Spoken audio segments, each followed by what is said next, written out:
पिछड़ों का आरक्षण छीना है, कल दलितों की बारी हो सकती है। मैं सरकार से कहूंगा कि इन व्यापारियों का जो नुकसान हुआ है, भगवान श्री राम जी की जगह है, इन्हें ज्यादा से ज्यादा मुआवजा देकर के इनकी मदद की जाए। जब मंदिर के नाम पर हजारों करोड़ रुपए चंदा ले सकते हैं तो उसी 1000 करोड़ में इन व्यापारियों की मदद क्यों नहीं कर रहे हैं आप? नमस्कार, टीएम 24 में स्वागत है आपका। आज का जो मुद्दा है वो मुद्दा समाजवादी पार्टी और बीजेपी दोनों में आपसी, आप जानते ही हैं, विपक्ष और पक्ष, सत्ता पक्ष में होता है, लेकिन आम आदमी से भी जुड़ा हुआ है। सुनिएगा जरूर, पूरा बहुत मजेदार होगा। आज अखिलेश यादव ने एक प्रेस कॉन्फ्रेंस की है, उसमें उन्होंने कई मुद्दे उठाए हैं। एक मुद्दा तो उन्होंने उठाया जो आरक्षण को लेकर। उनका कहना है कि पिछड़ा वर्ग को तो ये इन्होंने किनारे कर ही दिया है, अब दलितों को भी उनका हक छीना जाएगा। एक तो ये बोला है उन्होंने। दूसरा बोला है राम मंदिर को लेकर। अयोध्या में जब राम मंदिर बन रहा है तो कई चीज़ें अधिग्रहण हो रही हैं, कैंपस बड़ा करने के लिए, रोड बड़ा करने के लिए। तो उनका कहना है कि वहाँ लोगों को मुआवजा कम मिल रहा है, जो सदियों से रहते आ रहे थे उनके घर छीने जा रहे हैं। तो आज लोगों से मिलेंगे, बीजेपी से भी मिलेंगे, जो मिलेगा उससे हम बात करेंगे। तो हमारे संग कुछ लोग हैं, इनसे बात करते हैं। क्या नाम है आपका? मेरा नाम अवनीश पाठक है। अवनीश जी, क्या बोलेंगे? अखिलेश यादव ने ऐसा बोला है, क्या आरोप सही है कि नहीं? अगर अखिलेश यादव आरोप लगाए हैं कि अनुसूचित जाति का भारतीय जनता पार्टी चिंता नहीं कर रही है, तो ये बिल्कुल निराधार है। हमें लगता है कि भारतीय जनता पार्टी जिस प्रकार से, हम जाति की तो बात करते नहीं हैं, अनुसूचित जाति हो चाहे ओबीसी हो, जो भारतीय जनता पार्टी का नारा है सबका साथ सबका विकास। मैं ब्राह्मण हूँ, कोई ठाकुर है, कोई क्षत्रिय है। आज अगर राशन वितरण हो रहा है तो जाति के आधार पे नहीं हो रहा है, चाहे जो भी विकास हो रहा है जाति के आधार पे नहीं हो रहा है। अभी आप अपने मीडिया बंधु से बोल रहे थे कि अयोध्या में ज़मीन एक्वायर हो रहा है। मैं आपको एक एग्जाम्पल के साथ बताऊंगा कि आप एक अपना घर बनवाने जाते हैं, अगर आपका घर बहुत अच्छा बन रहा हो, बहुत अच्छा घर बन रहा हो, तो कुछ छोटे छोटे आपके जो पलानी है, चाहे कटरेन गैरेज है, तो उसको हटवाते हैं ना, फिर उसको कहीं और आप सेटल करते हैं कि इसका शोभा बना रहे। तो मर्यादा पुरुषोत्तम प्रभु श्री राम का जब मंदिर बन रहा है तो उसको हटना ही है, और ऐसा नहीं उसको हटा के दरकिनार नहीं किया जा रहा है, उसको एक स्थान दिया जा रहा है। जो अखिलेश यादव ने बोला है, कितना सहमत हैं आप? देखिए, अखिलेश यादव जी ने जो कहा है, मैं उससे जोड़ते हुए ये कहना चाहता हूं कि Bharatiya Janata party divide and rule की पॉलिसी पर काम करती है। अभी तो वो ओबीसी का आरक्षण ख़त्म किया है, ओबीसी को दरकिनार करके इसके बाद जो है कि एससी और एसटी पर भी जो है कि बीजेपी जो है कि अब उनके आरक्षण का, उनके प्रतिनिधित्व को ख़त्म करने का काम करेगी। क्योंकि इसका शुरू से ही इतिहास है कि यह पिछड़ा विरोध में ही इसका जन्म हुआ है। जब मंडल 13 अगस्त 1990 को बीपी सिंह की सरकार ने जब मंडल कमीशन के तहत पिछड़े वर्ग की जातियों को 27% आरक्षण की अधिसूचना जारी किया, तो उस समय बाहर से समर्थन भारतीय जनता पार्टी दे रही थी, लेकिन वह पिछड़े वर्ग के आरक्षण के विरोध में आडवाणी को आगे करके सोमनाथ जो है कि अयोध्या तक जो है कि कमंडल थमा करके राम रथ यात्रा पर सवार कर दिया था। यह देखिए, भारतीय जनता पार्टी जैसे अभी जो 93 याचिकाएं योजित की गई थी, 93 जो याचिका करता रहे हैं वह सभी के सभी भारतीय जनता पार्टी के कार्यकर्ता रहे हैं। और भारतीय जनता पार्टी जो है और उत्तर प्रदेश की सरकार जो है, पिछड़ों को भ्रमित करने के लिए अपने ही लोगों से याचिका योजित कराया, और माननीय उच्च न्यायालय इलाहाबाद लखनऊ खंडपीठ ने यह कह दिया कि जो है कि ओबीसी का आरक्षण के बिना जो है सामान्य स्तर पर जो है कि नगर पालिका का, नगर पंचायत का, नगर निगम का चुनाव कराया जाए। और सरकार फिर उसके बाद करिए कि मैं एक आयोग का गठन किया हूँ 5 सदस्यीय, और 6 महीने के अंदर ये रिपोर्ट देंगे। मैं पिछड़े वर्ग के आरक्षण के साथ हूँ, मैं पिछड़े वर्ग का आरक्षण देकर लगता है कि जो अखिलेश यादव बोल रहे हैं वो सही बोल रहे हैं जी। अभी उन्होंने एक चीज़ और बोला है, अयोध्या के बारे में बोला। उन्होंने कहा वो जो अयोध्या में व्यापारियों से, लोगों से जो ज़मीनें ले ली जा रही हैं, दुकानें ले ली जा रही हैं, उसका मुआवजा उस तरह मिल नहीं रहा है। देखिए, जो मानक निर्धारित है जो उनके मुआवजे का, अयोध्या में निश्चित रूप से जो राम मंदिर माननीय उच्चतम न्यायालय के निर्णय के अनुसार बन रहा है, उसमें भारतीय जनता पार्टी की कोई भूमिका नहीं है। व्यापारी के साथ साथ वहाँ जो स्थानीय लोग उसके अगल बगल रहने वाले, उसमें तमाम हमारे निषाद समाज के लोग हैं, उनकी ज़मीनों का भी अधिग्रहण करके जो है कि मुआवजा देने से आनाकानी जो है कि प्रशासन के माध्यम से किया जा रहा है। यह जो उत्तर प्रदेश की सरकार हो चाहे केंद्र की सरकार हो, मूल रूप से यह पूंजीपतियों की सरकार है और विशेष करके 2 पूंजीपति जो गुजराती पूंजीपति हैं, उन्हीं के हित को ध्यान में रख करके जो है कि केंद्र की सरकार कार्य कर रही है। और जो अभी देख रहे हैं कि राहुल गांधी जी की जो पदयात्रा 3600 किलोमीटर की चल रही है, इससे इनका ब्लड प्रेशर और बढ़ गया है। ये आप खो चुके हैं। सरकार को दिक्कत हो रही है, बहुत दिक्कत हो रही है। तब कह रहे हैं कि कोरोना आ रहा है, कोरोना आ रहा है। जब देखते हैं कि इनकी नाव डगमगाती है तो कोरोना कार लेते हैं। और भारतीय जनता पार्टी तो वही काम करती है कि ऊंट चुराए निहुरे जाए, यह जो है कि उसी तरह का ये काम करते हैं। और यह किसी भी स्तर पर जो है कि पिछड़े वर्ग का, दलित का, वंचित का, अकलियत पसमानदा के हितैषी नहीं हो सकते।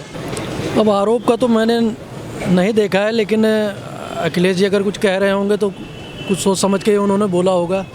और जो ज़मीन से जुड़े लोग हैं, हाँ, अगर उनका जो पुराने समय से हैं, जमीन से जुड़े हैं अखिलेश जी।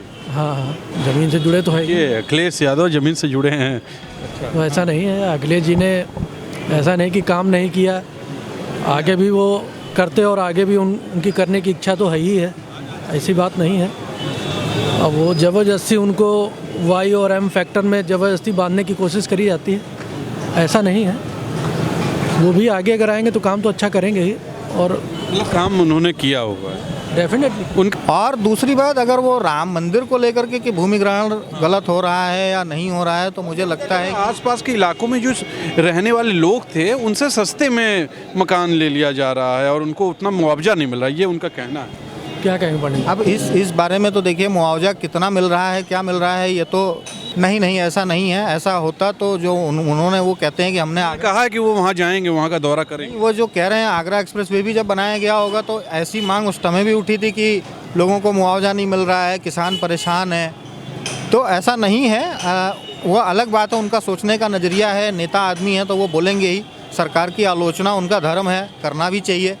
और अच्छी बात है कि अगर वो मौखिक होकर के अपनी बातों को उठा रहे हैं, जनता के बीच जा रहे हैं, तो ये तो बहुत अच्छी बात है। अच्छा, वर्तमान सरकार से आप कितने खुश दिखते हैं? देखिए, वर्तमान सरकार से अगर खुश रहने की बात करें तो आम आदमी जो है, जो चाहता है वो अभी नहीं हो पाया है। क्या नहीं हो पाया? सर देखिए, EMI का बोझ बढ़ रहा है, महंगाई। लोन तो आप ले रहे हैं ना, क्यों EMI का बोझ बढ़ रहा है? लोन हम ले रहे हैं, बट रेट ऑफ इंटरेस्ट जो है वो तो सरकार के पास है। हम तो जो सोच के गए थे वो तो हुआ ही नहीं है। भाई, हम जो लोन लेने गए थे कि भाई ये रेट ऑफ इंटरेस्ट पे लोन मिलेगा और आगे चल के ऐसी हमारी मौद्रिक नीति आएगी कि उसमें अपने को कुछ तो तरलता मिलेगी, कुछ तो सहायता मिलेगी, वो घटने की बजाय और कुछ और बढ़ गया है। दूसरा जो है, अगर आप रोज़गार पे देखेंगे तो वाकई रोज़गार की हालत बहुत ख़राब है। TGT PGT के मतलब बहुत, मुझे लगता है करीब 5 साल हो गया कोई वैकेंसी नहीं है।